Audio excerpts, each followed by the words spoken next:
हे कृष्णा। आप सब कैसे हैं? आई होप आप सब माला कर रहे हैं और धीरे धीरे आपको माला का असर हो रहा होगा। आप फील कर रहे होगे कि माला में कुछ है। और अगर नहीं कर रहे तो आपका बहुत बड़ा दुर्भाग्य है कि मनुष्य जन्म पाया, राधा कृष्ण ना भजिया, जानिया सुनिया विष खाइनो।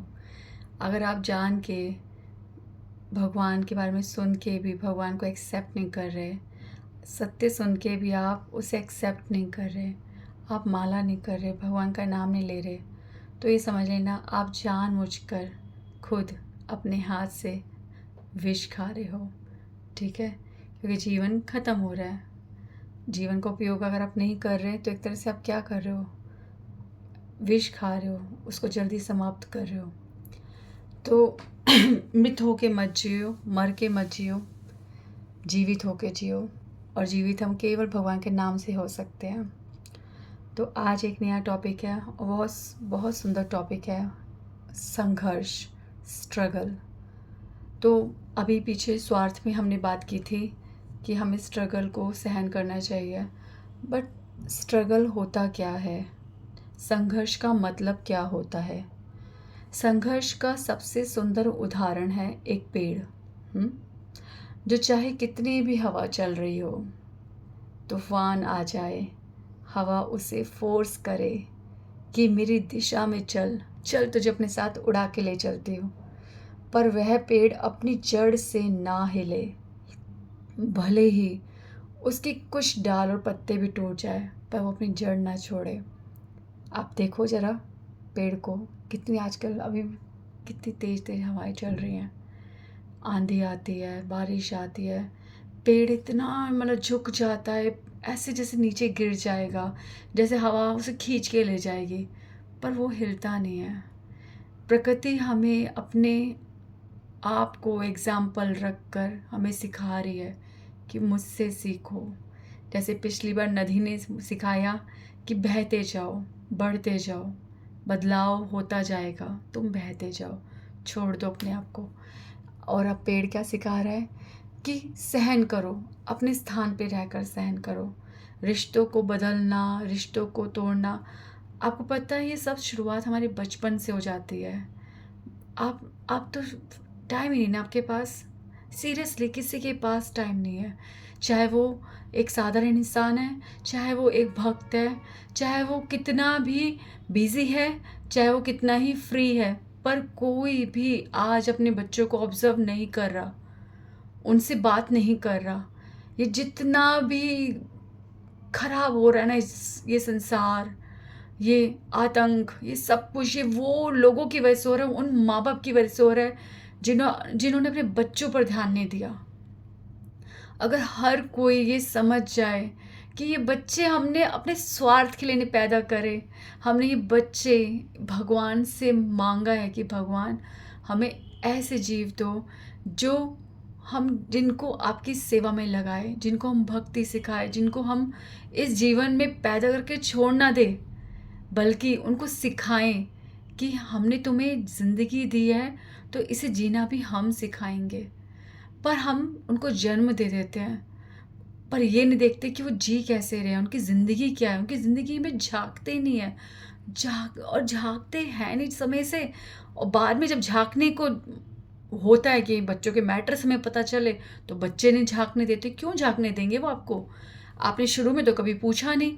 स्कूल से बच्चे आते थे, बैग उतारते थे, आपने रोटी दी, उनको सुला दिया, खिला दिया, टाइम पे सब कुछ, चलो घूमने चलो, ये चलो वो चलो, सारी ज़रूरतें पूरी कर दी। कभी उनसे पूछा कि बेटा स्कूल में क्या हुआ, बता, अच्छा ये वो बच्चा आपको हर बातें बताता अपनी। तो जब वो बड़ा हो जाएगा तो आपसे अपनी बातें क्यों करेगा? ठीक है? तो जितना भी कुछ है ये सब हमारे बचपन से शुरू होता है। बचपन से ही सब कुछ सिखाओ, बचपन से ही सब चीज़ का ध्यान रखो। इसका मैं एक सुंदर सा एग्जाम्पल आपको बताती हूँ। आप सब स्कूल गए हो, आप सब अपने बच्चों को पढ़ा चुके हो या पढ़ा रहे हो, या आपका छोटा बच्चा है। जब आपका बच्चा स्कूल जाता है तो वो आ से अनार, ए से एप्पल ये लिखना सीखता है, वन से लिखना सीखता है। तो टीचर कितने दिन तक, लगभग हफ्ते तक एक ही लेटर को, एक ही शब्द को, एक ही गिनती को लिखाती है कि बच्चा उससे पहले लिखना सीखे, सुंदर से लिखना सीखे। या फिर ये कहती है कि बच्चे चलो लिख रहा है, पेंसिल चला दी, बस बहुत है, बधाइयाँ जी बधाइयाँ, पेंसिल चला दी इसने, और चलो बाद में देखा जाएगा, जब बड़ा हो जाएगा ना तब इसे आ से लिखना, आ से नार अपने आप लिखना आ जाएगा, अभी इसको काम चलाओ, छोड़ दो। जब हम एक राइटिंग की फॉर्मेशन इतने छोटे बच्चे को सही समय पर सिखा रहे हैं, तो ज़िंदगी के संस्कार, ज़िंदगी में जीना, ज़िंदगी की हर चीज़ बचपन से सिखानी है। ठीक है, अगर हम ये सब चीज़ें उनको बचपन से ही हम चीज़ों पे ध्यान देंगे तो कितने संघर्ष हमारे ख़त्म हो जाएंगे।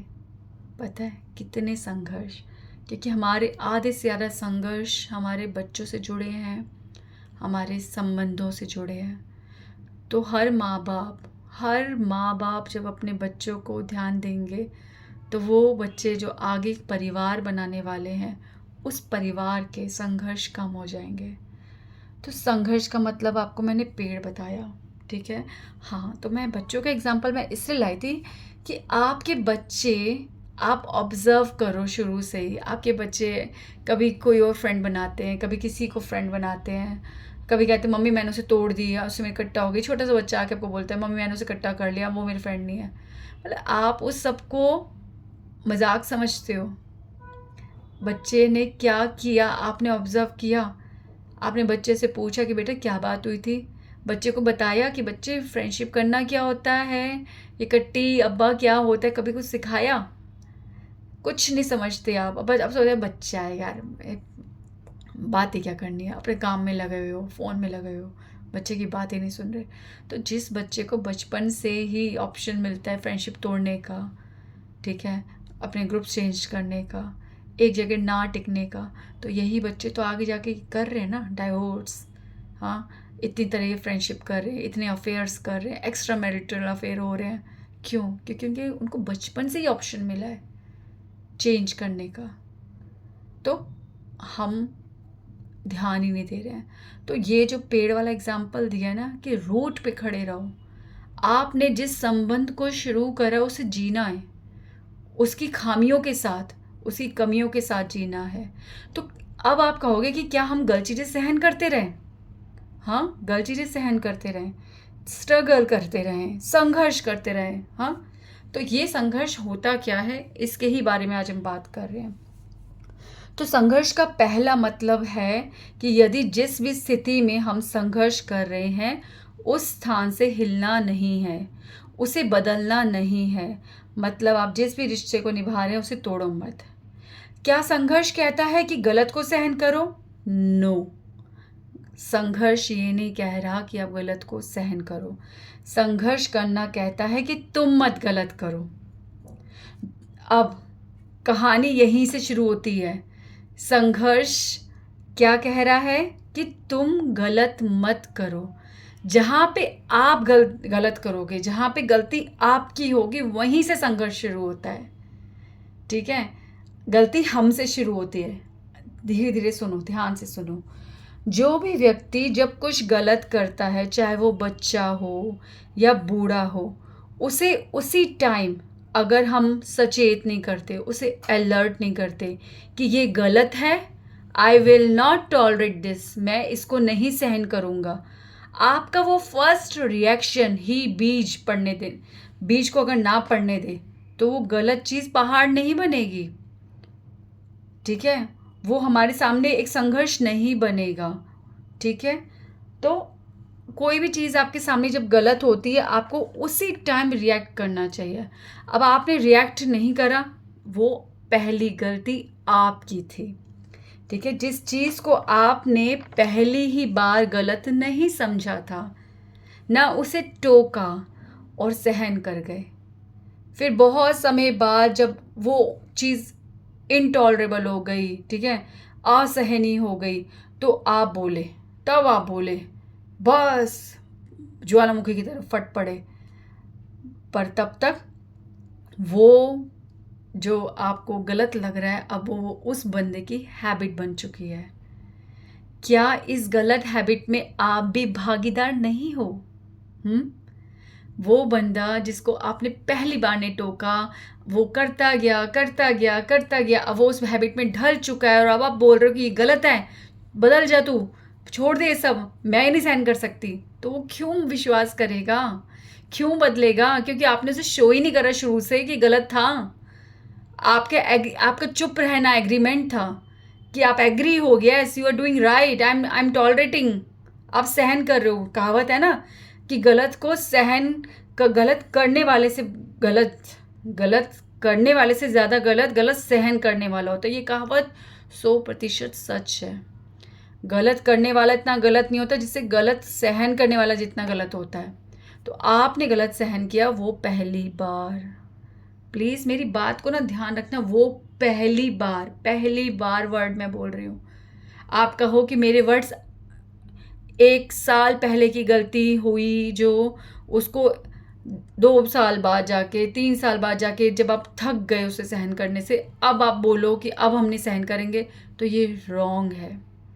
रिएक्शन इतनी लेट नहीं होता, रिएक्शन फर्स्ट टाइम पे होता है।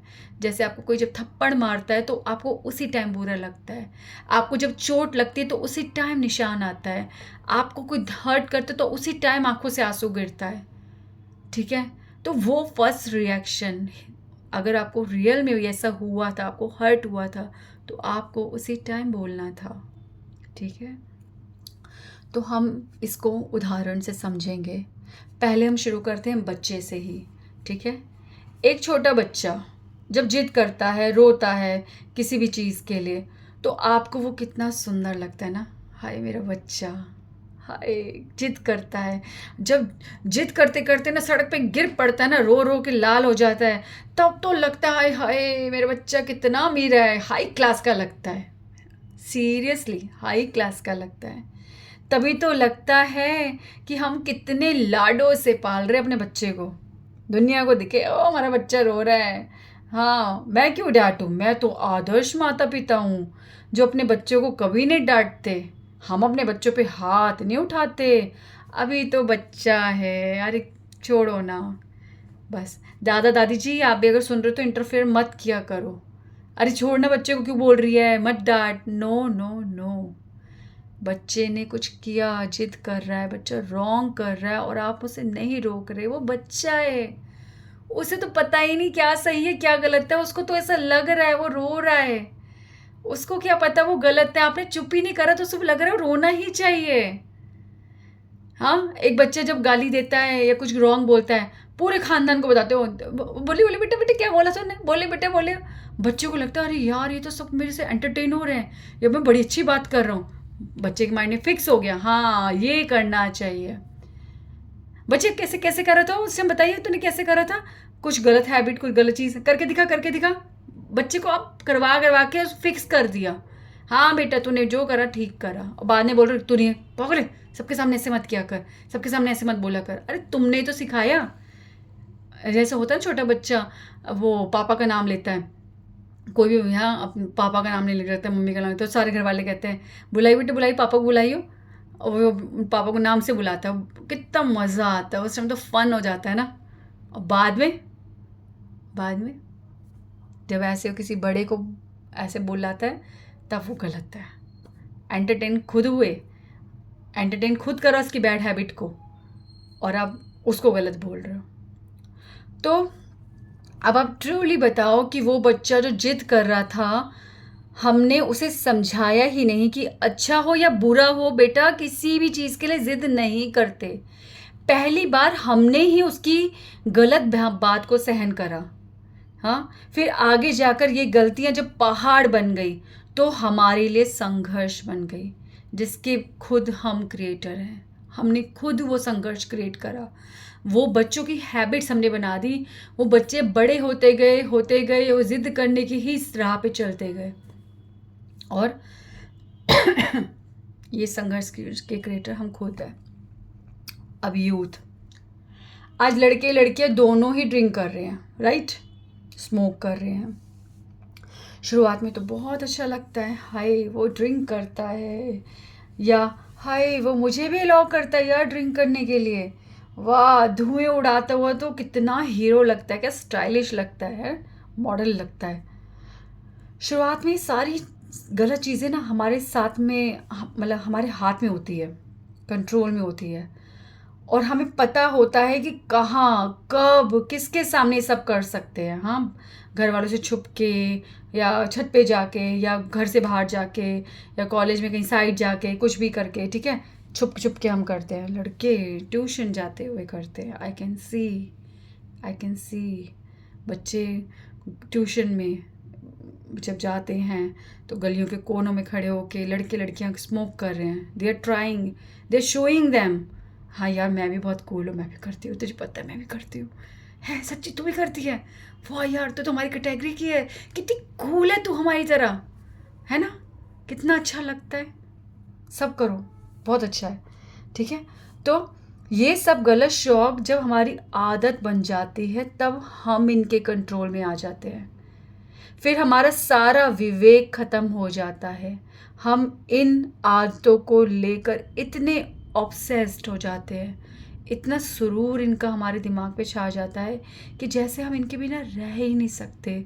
आपको हुड़क मचती है कि कब मैं करूं। जैसे चेन स्मोकर होते हैं, फटाफट एक खत्म हुई फटाफट। पता है मैं एक बार ना 24/7 पे खड़ी थी, आई वॉज परचेजिंग समथिंग, और एक बंदा आया, वो उसे सिगरेट खरीदी, और मैंने देखा उसने 500 का नोट निकाला। आई थिंक तब वो 250 रुपये की सिगरेट थी, छोटी सी डब्बी। 500 रुपये दिए थे उसने। मुझे याद है वो मेरी कैलकुलेशन के हिसाब से एक सिगरेट उस टाइम 50 रुपये की थी। तो मतलब सिगरेट इतनी महंगी है, और लोग खड़े होकर सिगरेट पीते रहते पीते रहते पीते रहते हैं। कितने गरीब उसमें रोटी खा सकते हैं। आप कितना मतलब टेंशन लेते हो फ्यूचर में बच्चों के लिए, क्या जोड़ना है क्या जोड़ना है। वो सिगरेट के डब्बे इकट्ठे कर लो यार, उसे बेचो, बेच लो। सोना जैसे बड़े आ रहा है, सिगरेट भी बड़े आ रही, बेचो, बेच लेना। उससे शौक है ना, सोच लो खरीद ली पी ली, बेचना फ्यूचर में जाके, यही आपकी इन्वेस्टमेंट हो जाएगी। अरे क्या कर रहे हो यार, इतनी महंगी हो चुकी है सिगरेट, और सिगरेट पी रहे हो। चलो छोड़ो। बाकी तो इसके बिना नहीं रह सकते, ठीक है। उनको इतने ऑब्सेस्ड हो जाते हैं कि वो इसके बिना रह नहीं सकते। फिर स्थान, समय और किसी भी बात का ख्याल नहीं रहता। कहाँ पीना चाहिए, किस टाइम पीना चाहिए, कभी भी पी लेते हैं, ठीक है। और ये भी नहीं रहता कि आदत बन गई, अब शर्म हट गई है, बेहया हो गए घर वालों के सामने, ठीक है, बच्चों के सामने पियो, पीते जाओ। क्योंकि ये नशा हमारे दिमाग को बंद कर देता है। इसलिए हमें लगता है कि नशा करने से मैं सारी चिंताओं से दूर हो गया हूँ। चिंताएं नहीं दूर होती बाबा, दिमाग बंद हो गया है। दिमाग चिंता मतलब क्या? कौन करता है चिंता? दिमाग करता है चिंता। जब दिमाग ही स्टॉप हो गया, दिमाग ने अपना काम करना बंद कर दिया, मतलब उसने अपना काम, उसका काम चिंता करना है। चिंता बंद नहीं हुई, चिंता खत्म नहीं हुई, दिमाग बंद हो गया है, ठीक है। तो वो इस सिचुएशन को फील करने के लिए ही नशा करता है और सोचता है नशा करना सही है।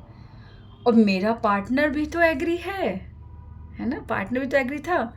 इससे फिर तो मतलब गलत का मतलब ही नहीं है। और बड़ी बात तो तब होती है जब पार्टनर भी करता है। वो खुद भी तो नशा करती है, तो मैं तो बिल्कुल भी गलत नहीं कर रहा, क्योंकि वो भी करती है, वो कर रही है, तो वो गलत तो है नहीं। वो भी कर रही, मैं भी कर रही, तो सही चीज़ कर रहे हैं हम सारे। लगे रहो सारे, मुन्ना भाई लगे रहो, ठीक है।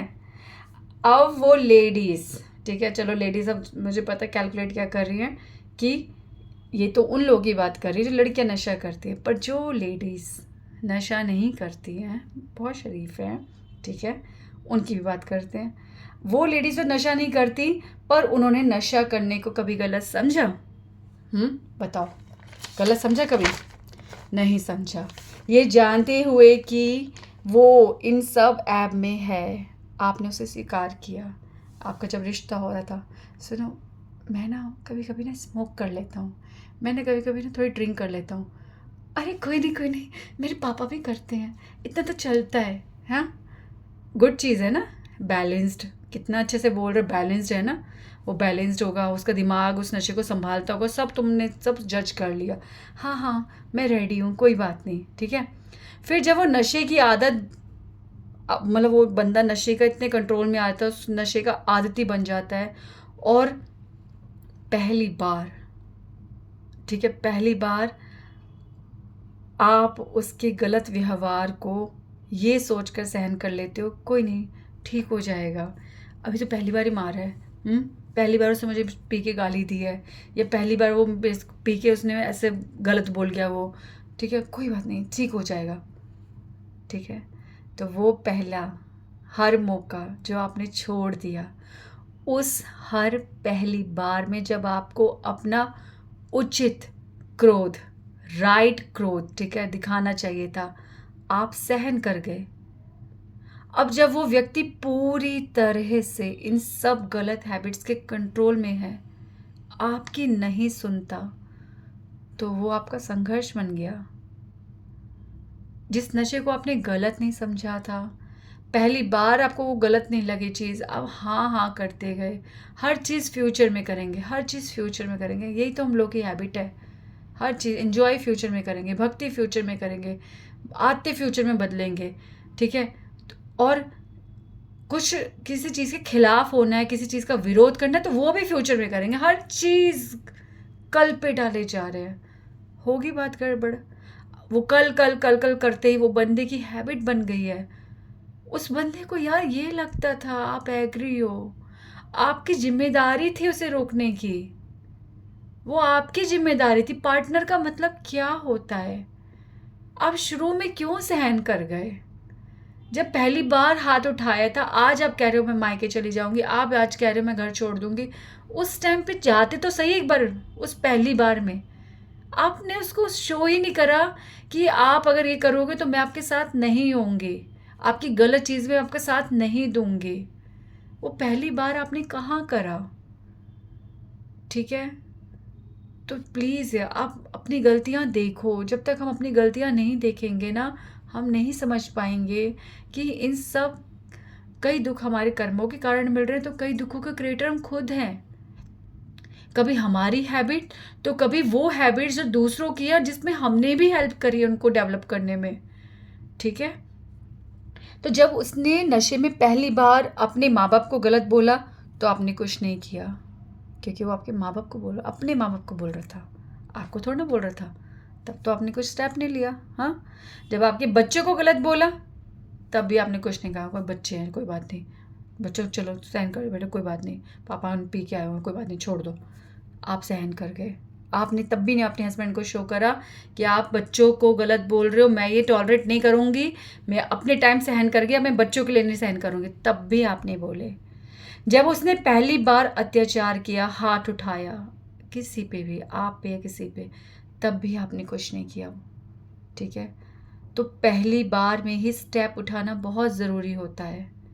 नशे में उस व्यक्ति का दिमाग अब बंद हो चुका है, और यदि उस व्यक्ति को अगर अब आप नशा छोड़ने को कहोगे, तो आप उसके दुश्मन बन जाओगे। इसलिए तो जब कोई ऐसा व्यक्ति होता है, आप उसको बोलते हो, वो उल्टा आपको पे एग्रेसिव हो जाता है, आपको मारने के लिए दौड़ता है, ठीक है, क्योंकि उसका दिमाग अब बंद हो चुका है, वो उसके लिए जान बन चुकी है।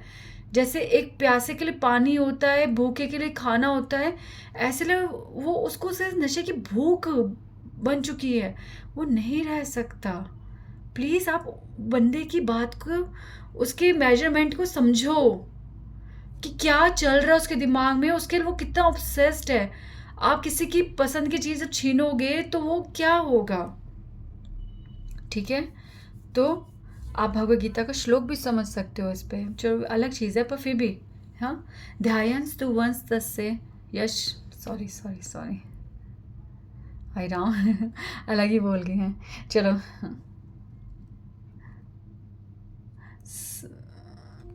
ध्यायतो विषयान पुंसः संगस्ते शुपजायते, संगात संजायते कामः, कामः क्रोधो अभिजायते, ठीक है। तो यहाँ पे इसका शॉर्ट में ये मतलब बताती हूँ कि किसी भी चीज़ पे जब हमारा ध्यान होता है, हम उसके लिए हम ऑब्सेस्ड होते हैं, तो उससे हमारी इच्छाएं जुड़ जाती हैं, और जब वो इच्छा पूरी नहीं होती और उसकी बाधा कोई बनता है, तो वो हमारे अंदर क्रोध उत्पन्न करता है, ठीक है। तो क्रोध यहाँ से उत्पन्न होता है जब किसी की इच्छा की और जो उसके ध्यान में जो उसकी ज़रूरत है, उसको जब हम उससे दूर करते हैं, वो उसका हम उसको क्रोध उत्पन्न करने का कारण बन रहे हैं, ठीक है। तो इस केस में सॉल्यूशन आपको बहुत अजीब लगेगा जो मैं बोलने जा रही हूँ, पर सॉल्यूशन सच बोल रही हूँ, सिर्फ यही है, यही है। आप रिहैब में मत भेजो। आप अगर कोई बहुत बड़ी बात हो चुकी है, ये सब मत करो, ये सब मत करो। पता है, चाहे गलत आते हमारे अंदर हो या किसी और के अंदर हो, ठीक है, वो कभी ख़त्म नहीं होती, वो ट्रांसफॉर्म होती है। तो sorry, Hare Krishna, sorry for distraction. तो मैं ये कह रही थी कि हमारी, चाहे हमारे अंदर कोई हैबिट है, चाहे किसी के अंदर कोई बैड हैबिट है, हमारी कोई भी चीज़ कभी भी ख़त्म नहीं होती, ठीक है, वो ट्रांसफॉर्म होती है। जैसे मैंने पीछे स्वार्थ का बोला था, स्वार्थ हमारे अंदर कभी ख़त्म नहीं होता, स्वार्थ की दिशा बदलती है, ठीक है, हर चीज़ की दिशा बदलती है। कुछ भी चीज़ जो है, अगर उसकी दिशा बदल दी जाए, उसे सही दिशा में ले जाया जाए, तो वो ही गलत चीज़ सही हो जाती है, ठीक है। जैसे कि कोई अंधा व्यक्ति है, वो गलत नहीं है, ठीक है, पर अगर वो गलत जगह जा रहा है और उसको हाथ पकड़ के दो से सही दिशा में ले जाओ, तो वो उसी दिशा में चलेगा, तो वो व्यक्ति गलत नहीं है, दिशा गलत थी। ऐसे ही स्वार्थ, क्रोध और हमारी इच्छाएं जो गलत दिशा में हैं, अगर उनकी दिशा भगवान की तरफ सही दिशा कर दी जाए, तो सब ठीक हो जाता है। तो ये सब ख़त्म नहीं होगा, इनकी दिशा बदलनी है। तो जो मैं सॉल्यूशन बता रही हूँ, वो सही दिशा में बता रही हूँ। अगर आप कर लोगे तो फ़ायदा है, नहीं करोगे तो जैसे जी रहे हो जीते रहो। चेंज क्या हुआ? कोई चेंज नहीं हुआ। बट जो इंसान बदलाव चाहता है ना, वो हर चीज़, जो भी वो सुनता है ना, वो अपनाने की कोशिश करता है। हर चीज़ में अपना जैक लगाने की कोशिश करता है कि कुछ करके मेरे स्ट्रगल कम हो जाए।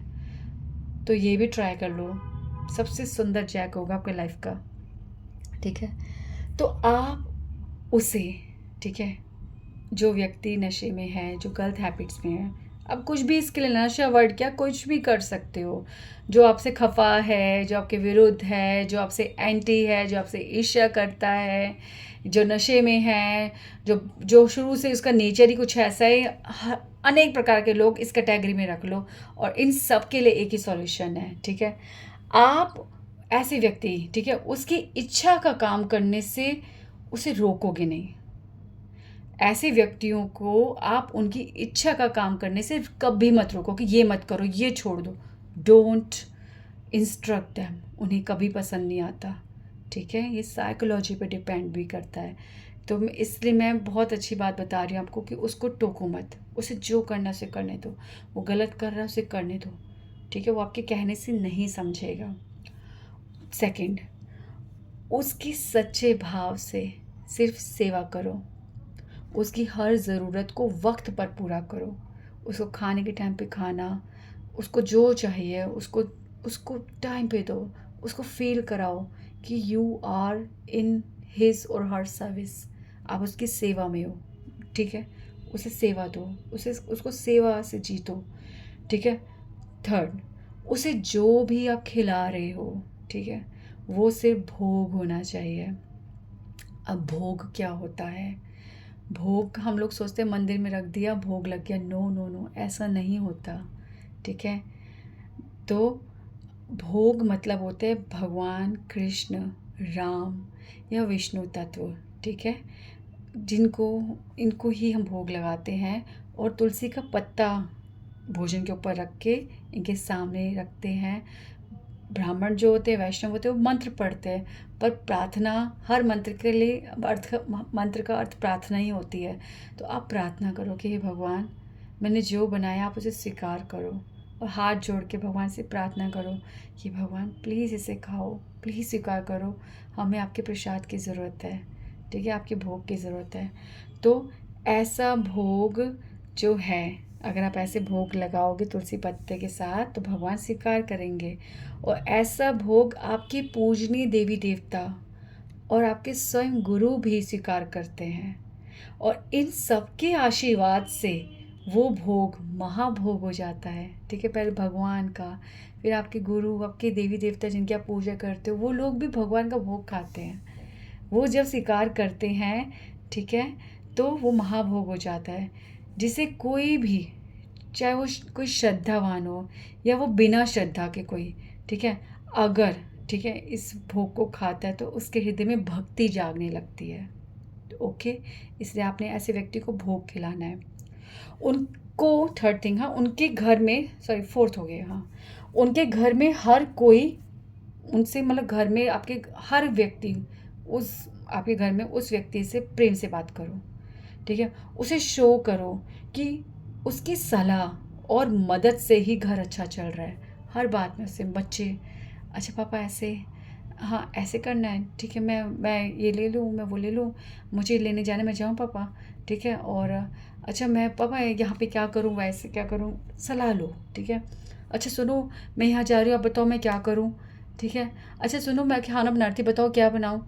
कोई बात नहीं, वो इरिटेट जवाब देंगे, इरिटेट होंगे आपसे, कोई बात नहीं, फिर भी आप पूछो, रोज़ पूछो। उनको ये शो करना है आपने कि आप उनकी सलाह से चल रहे हो और उनकी सलाह और मदद से ही घर अच्छा चल रहा है। इससे उनके अंदर ज़िम्मेदारी का भाव जागेगा, वो, ठीक है, अपने आप को ज़िम्मेदार फ़ील करेंगे। ये सब आपको ना नाटक नहीं करना, सच बता रही हूँ, ना ओवर करना, पापा पापा पापा पापा पापा पापा हम इरिटेट हो जाएंगे। ओवर नहीं करना, नाटक नहीं करना, नहीं तो उनको आपके इन सब चीज़ों में कपट की बदबू आ जाएगी, समझ गए, कपट की बदबू। उनको ये सब ओवर, ये सब डुप्लीशियस लगेगा, नकली लगेगा, उनको समझ आ जाएगा कि कुछ चाल चल रहे हैं मेरे साथ, नौटंकी कर रहे हैं। तो ऐसा सब मत करना यार, ठीक है, दिल से करना, दिल से उस बंदे के हित में करना।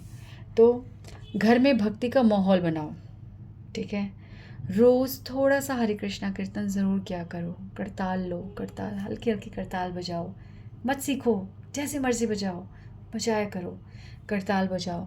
और माला, हरे कृष्ण महामंत्र जो करते हो उसे तेज बोल के करा करो, तेज बोला, ऐसे नहीं हरे कृष्णा हरे, ऐसे नहीं, हरे कृष्णा कृष्ण कृष्ण हरे हरे, हरे राम राम राम हरे हरे, ठीक है, ऐसे तेज बोल के करा करो। उससे घर में भगवान का नाम गूंजता है। घर में जो हवाएं चलती है ना, आवाज़ कहाँ से इधर से उधर जाती है, हवाएं लेके जाती हैं। तो आपका हरे कृष्ण महामंत्र की हवा पूरे घर में घूमेगी, उनको भी छुएगी, ठीक है। घर में शंख बजाया करो, घंटी बजाया करो, ठीक है, उससे क्या होता है, अशुभ समाप्त होता है। घर में टीवी चलाते हो ना, तो जब तक घर के काम चल रहे हैं ना, टीवी पर स्पिरिचुअल सॉन्ग्स लगाया करो, हरे कृष्ण महामंत्र लगाया करो, कभी स्पिरिचुअल सॉन्ग्स लगाया करो, तो कभी थॉटफुल गाने, ऐसे नहीं बेतुके के गाने, ठीक है, अच्छे थॉटफुल गाने। ओके, अभी मत पूछो थॉटफुल गाना कौन सा, थॉटफुल गाने बहुत है, हर किसी का अपना अपना टेस्ट है, ठीक है। चलो एक मैं सुनाती हूँ। दहलीज पे मेरे दिल की जो तूने रखे हैं कदम, तेरे नाम से नहीं, तेरे नाम पे मैं मेरी जिंदगी लिख दी मेरे हमदम। हाँ सीखा मैंने जीना, जीना सीखा जीना, हाँ सीखा मैंने जीना मेरे हमदम।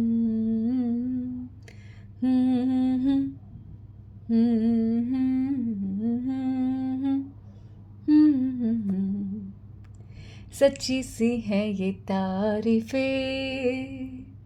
दिल से जो मैंने करी है, जो तू मिला तो सजी है दुनिया मेरी हमदम।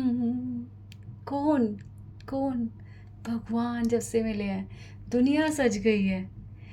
आसमां मिला ज़मीं को मेरी, आधे आधे पूरे हैं हम।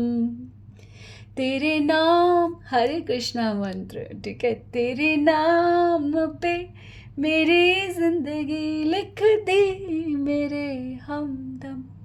अब ये ज़िंदगी तो हरे कृष्ण महामंत्र पे चलेगी।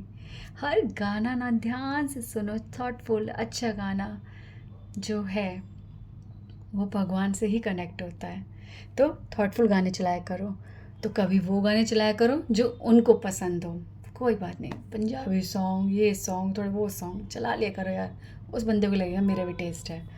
तो ध्यान रखना, ये चीज़ें करते हुए रिज़ल्ट जल्दी आ जाएगा ऐसा मत सोचना। ईयर्स भी लग सकते हैं, मंथ्स भी लग सकते हैं, ठीक है? पेशेंस। क्योंकि उस व्यक्ति का विश्वास जीतने और उसको विश्वास दिलाने में कि आप सब उस पर विश्वास करते हो, इन सब में टाइम लगेगा। होले होले होले होले से दवा लगती है, होले होले से हवा लगती है, ठीक है? तो होले होले सब कुछ धीरे धीरे होगा। आपके घर में यदि ऐसा कोई भी व्यक्ति है, चाहे वो आपके यूज़ का है जिससे आपका स्वार्थ पूरा होता है, चाहे वो आपके यूज़ का नहीं है जिससे आपका स्वार्थ नहीं पूरा होता, ठीक है? जिससे स्वार्थ पूरा होता है उसके लिए तो ये सब करना चाहोगे, और जिससे स्वार्थ नहीं पूरा होता, जो काम का नहीं है, छोड़ो छोड़ो यार, हाँ, ये किस काम का है, कौन सा कमाता है, ये है वो है, कुछ कर नहीं सकता, छोड़ो इसको, जैसे हाल में वैसे रहने दो। नो नो नो, घर मतलब सबके लिए सोचना। तो आप निस्वार्थ होकर उसके लिए सब करना। इससे क्या होगा? इससे एक ही समय में, एक साथ सबके हृदय में भक्ति का प्रभाव पड़ने लगेगा, और स्वयं भगवान भी ऐसा घर कभी नहीं छोड़ते, और फिर तो सभी देवी देवता भी उस घर की सेवा करते हैं। क्यों? क्योंकि वहाँ उनके भगवान विराजमान हैं। देखो, अगर आज हम सब संघर्ष को सुंदरता, सहनशीलता, विवेक यानी सद्बुद्धि, ठीक है, और हर्ष के साथ खुशी से सहन करेंगे, तो हमारे बच्चे भी संघर्ष करना सीख जाएंगे, और जीवन में कभी भी किसी भी प्रकार के संघर्ष को एक भक्ति प्रूफ करने का मौका समझकर वो जिएंगे उस संघर्ष को। तो प्लीज़, संघर्ष सुंदर चीज़ है। संघर्ष तो भक्ति पैदा करने के चांसेस, जैसे उपजाऊ मिट्टी में खेती होती है ना, तो ये उपजाऊ मिट्टी होती है जिनके जीवन में संघर्ष होता है, वहीं तो भक्ति फलती है। तभी तो हम दुखी होते हैं, तभी तो हमारा हृदय छोटा होता है, तभी तो आँखों में अश्रु होते हैं, तभी तो भगवान को पुकारते हैं, दिल से पुकारते हैं, दर्द में पुकारते हैं। इसलिए संघर्ष होते हैं। तो इन संघर्ष को भक्ति का बहुत सुंदर मौका समझ के जियो। प्लीज़ प्लीज़ प्लीज़, मैं चाहे ना आप सबसे ना सिंपली स्पिरिचुअल बातें कर सकती हूँ, भगवान का सिखा सकती हूँ, बट मैं आपको ये बता रही हूँ कि भक्ति आपको कुछ भी चीज़ों से अलग नहीं करती। भक्ति किसी भी चीज़ से अलग होना नहीं है। भक्ति हमार को हमारे स्थान पे रहकर उसी स्थान पे भक्ति करना सिखाती है, उस स्थान पे रहकर जीना सिखाती है, उन्हीं सिचुएशन, उन्हीं आदतों में उन सब की दिशा बदलकर हमारे को जीना सिखाती है। आँखों को भगवान देखना सिखाती है, मुंह को भोग खिलाना सिखाती है, मुंह से भगवान के गुण बोलना सिखाती है, कानों से भगवान की कथा सुनना सिखाती है। वही सब शरीर जो इधर उधर के काम कर रहा था, उसको उसी स्थान पर, उसे सही दिशा पे हमारी सारी इंद्रियों को लगा देती है। ऐसी भक्ति होती है। तो भक्ति कोई अलग चीज़ नहीं है, हमारी ही जीवन में भक्ति को हमें उतारना है, ये भक्ति है। तो प्लीज़, भक्ति बहुत सुंदर चीज़ है, ये कोई फ्यूचर की चीज़ नहीं है, ये इसी मोमेंट, इसी टाइम प्रेजेंट की चीज़ है, अभी जीने की चीज़ है। अभी पकड़ लोगे ना, जीना आ जाएगा यार, जीना जीना जीना जीना सीख जाओगे। ज़िंदगी बहुत सुंदर है। चलो ठीक है, हरे कृष्णा। बस भूलना मत, क्या? हरे कृष्ण महामंत्र चैंटिंग करनी है। हरे कृष्णा कृष्णा कृष्णा हरे हरे, हरे राम राम राम हरे हरे।